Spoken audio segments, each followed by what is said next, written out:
என்பது தொலைவானது.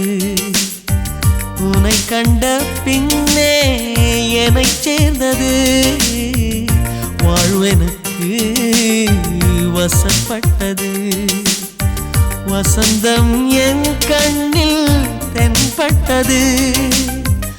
அலை பாய்ந்த நெஞ்சுக்குள் அமைதியை தந்தாயே. நான் தேடிக் கண்ட திரவியமே என்னை உனக்காய் வார்த்தேனே. என் ஜீவன் முழுதும் வாரி தந்து உன் உயிரை காப்பேனே. கண்ணுக்குள்ளே உன்னை வைத்தேன் கண்ணம்மா. நான் கண்கள் மூட மாட்டேன் அடி செல்லம்மா. நான் கண்கள் மூட மாட்டேன் அடி செல்லம்மா. அடி நீதான் என் சந்தோஷம், பூவெல்லாம் உன் வாசம்.